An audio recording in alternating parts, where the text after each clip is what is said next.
George, shut your mouth. George Hilton, leave me alone. I am saying here, Mr. Speaker. Mr. Speaker, the purpose of the amendments to the Appropriation Act 2024 is to exclude the amounts related to statutory expenditures that were inadvertently included in the Act. These amounts are shown in Table 1, which accompanies this brief, which represents a summary of the 2024-2025 Central Government Expenditure Budget as amended and approved by the Standing Finance Committee in March 2024. Mr. Speaker, the amendments are necessary as the Constitution stipulates that statutory expenditures shall not be voted on by the House of Representatives. Mr. Speaker, statutory expenditures are expenditures that are charged on the Consolidated Fund or on the general revenues and assets of Jamaica by virtue of provision in the Constitution or by virtue of the provisions of any other law in force. Mr. Speaker, the amendments are to enable compliance with Section 116(3) of the Constitution, which indicates that amounts classified as statutory expenditure in the estimates of expenditures shall not be voted on by the House of Representatives and should therefore not be included in the Appropriation Act. Mr. Speaker, the amendments to the Appropriation Act 2024 do not affect the heads of estimates, which do not include provisions for statutory expenditures. Neither do the amendments affect the aggregate 2024-2025 central government expenditure estimates of $1.341 trillion. So in effect, Mr. Speaker, in the estimates of expenditure, the Yellow Book, all those numbers are correct. Mr. Speaker, the sections of the Act to be amended are 1. Section 2 to be amended to reflect the current aggregate voted sum, excluding statutory expenditures, of $817,265,242,000 instead of $849,896,471,000. Column 2 of the schedule in relation to the affected heads of expenditure to be amended by replacing the figures on the sums granted, which include statutory expenditures, with the sums excluding statutory expenditures which are to be voted by Parliament and included in the Appropriation Act. Mr. Speaker, the affected heads of estimates and the sums involved are as follows. So on the heads, His Excellency the Governor General and staff, the sum in the Appropriation Act 2024, including statutory provisions, was $532,852,000. The amended sum, excluding statutory provisions, is $149,664,000. Houses of Parliament, $2,439,963,000. The amended sum is $2,413,290,000. Office of the Public Defender, $394,357,000. The amended sum is $367,106,000. Office of the Auditor General, $1,404,352,000. The amended sum is $1,380,839,000. Office of the Services Commissions, $518,977,000. The amended sum is $500,354,000. Office of the Children's Advocate, $386,665,000. The amended sum is $359,172,000. Independent Commission of Investigations, 837,299,000. The amended sum is 809,134,000. Integrity Commission, 1,851,371,000. The amended sum is 1,812,771,000. Independent Fiscal Commission, 273,482,000. The amended sum is 257,690,000. Pensions, 44 billion. The amended sum is 13,856,376,000. Office of the Director of Public Prosecutions, 820,874,000. The amended sum is 799,804,000. And finally, the Judiciary, 9,431,721,000. The amended sum is 7,554,474,000. Mr. Speaker, with the exclusion of the sums classified as statutory expenditure, the subtotals referenced as carried forward and brought forward in column 2 at the bottom of the appropriation bill and at the bottom and the top of each page of the schedule are to be amended as follows. So if we look at page 3, we would be deleting the figure 45,868,243 carried forward and replacing it with the figure 45,278,965,000. Page 4, deleting the figure 45,868,253,000 brought forward on page 4 and replacing with the figure 45,278,965,000. On page 4, deleting the figure 323,464,000. 323,464,312,000 carried forward on page 4 and replacing with the figure 292,731,400,000. Page 5, deleting the figure 323,464,312,000 brought forward and replacing with the figure 292,731,400,000. Page 6? Okay. Page 6, deleting the figure 454,238,039,000 brought forward and replacing it with the figure 421,606,810,000. Page 6, deleting the figure 799,034,682,000 carried forward and replacing with the figure 766,403,453,000. Page 7, deleting the figure 799,034,682,000 brought forward and replacing with the figure 766,403,453,000.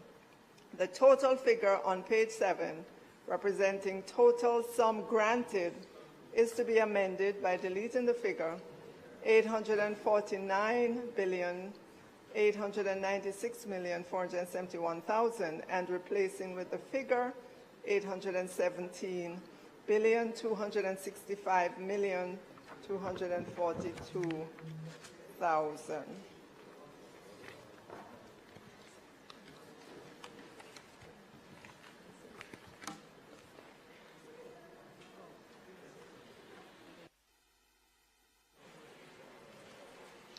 Mr. Speaker, it's quite unprecedented that less than 2 weeks after the close of our budget debate, we would be called back to address a matter of this nature.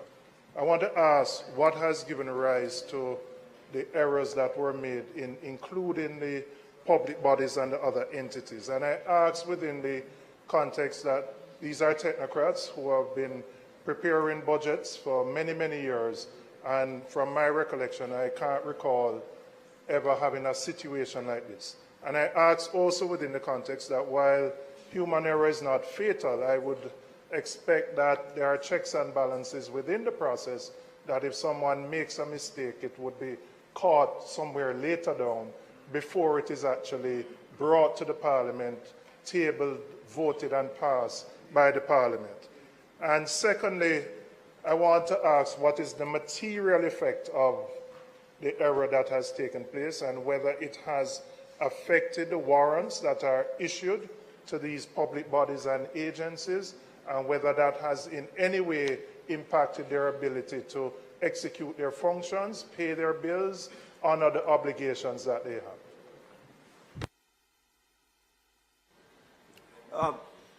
You want to answer the now?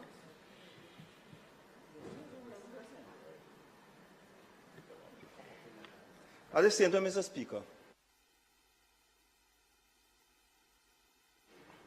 was this estimate of expenditure reviewed by the Auditor General? I believe that she normally goes through, or the Parliament goes through this and send a report back to Parliament approving or making a recommendation. The question is, was this done by the Auditor General? And it was, if it was done by the Auditor General, as done in all other cases, how come she didn't pick this up and send it back to Parliament? The appropriate person to have found this is the Auditor General. Is the Auditor General. So the issue is, was she sleeping on the job? Or what? That she didn't find this when she approved the estimate of expenditure that came back here. Minister. Thank you. Thank you, Mr. Speaker. In responding to the questions from the member,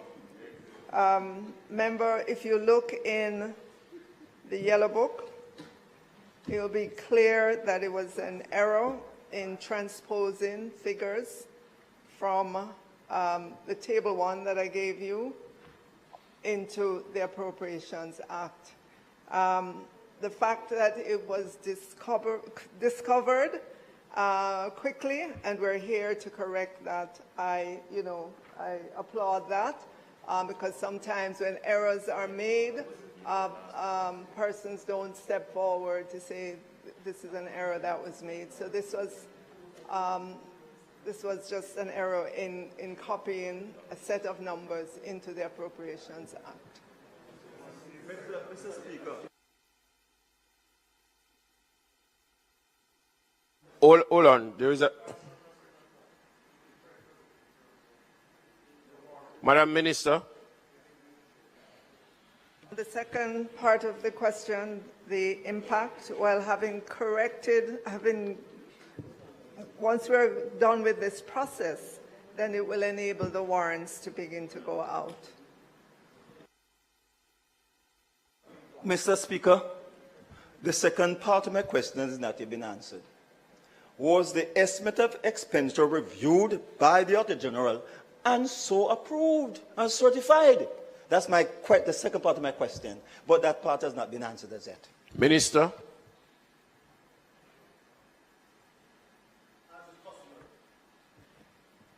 Mr. Speaker, the corrections are sent to the House by the Minister of Finance and the Public Service. Mr. Speaker, with all due respect, I asked a question, and the minister who's tabling this should answer without being prompted by anybody else and advise. It's a simple question I've asked. It's a simple question. She does not need advisors on this. Okay? It's customary for the Auditor General to go through the estimate of expenditure and send approval. Certification. The question I'm asking, was that done by the Auditor General? If not, why? We have broken precedent. Minister. All right, Mr. Speaker, I'm advised that the Appropriation Act is not reviewed by the Auditor General. The Auditor General does not review the estimates. Thank you. member,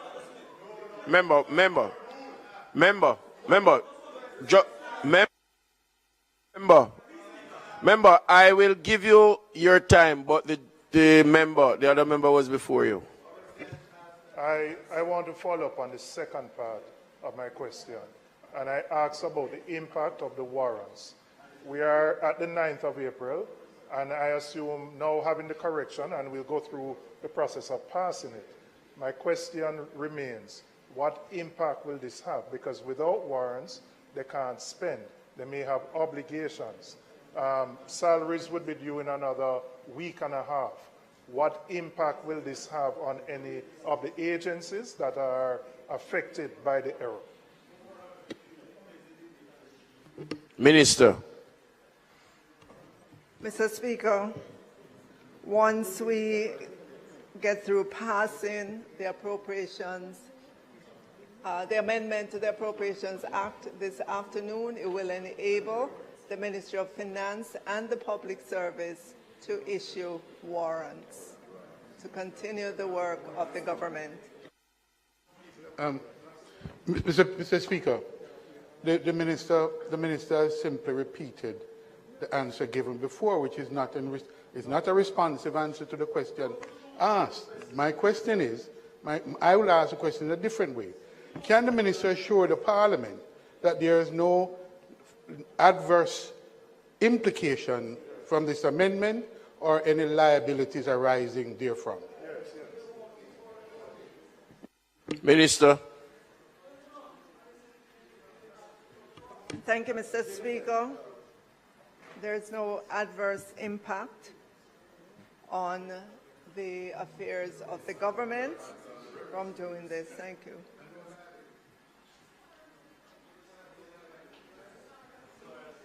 Mr. Speaker, the point I was getting at is after the estimate expenses table in this House, you cannot proceed with the debate of the budget until we get a certification from or a response or review from the George, shut your mouth. George Hilton, leave me alone. I am saying here, Mr. Speaker. All right. I am saying. Stop. All right, I withdraw it. Okay. I withdraw it. I am saying, Mr. Speaker, the point is wait, man. that after the budget is laid in this House, you cannot commence the budget debate until after review of the Auditor General. That's what I was getting at, Mr. Speaker. That's all I was getting at. Any other comment? If there is none, Minister.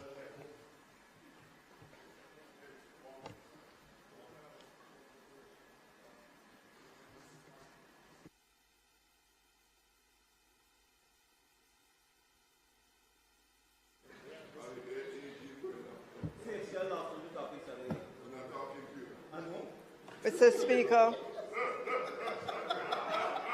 on behalf of the Minister of Finance and the Public Service, I ask that the bill be read a second time. The question is that the bill be read a second time. Those in favor? Those against? Ayes have it. A bill entitled An Act to Amend the Appropriation Act 2024 to include all expenditure classified as statutory expenditure and for connected matters read a second time, sorry.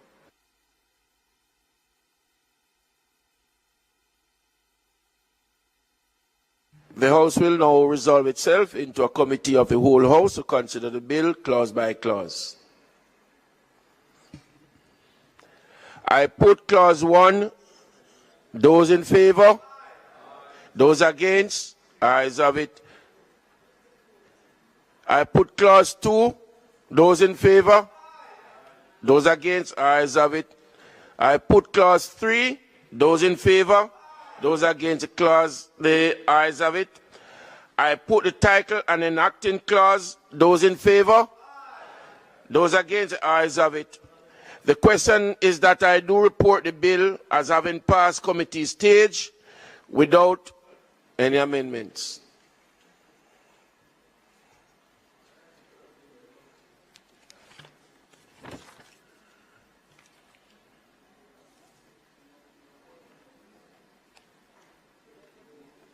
Those in favor?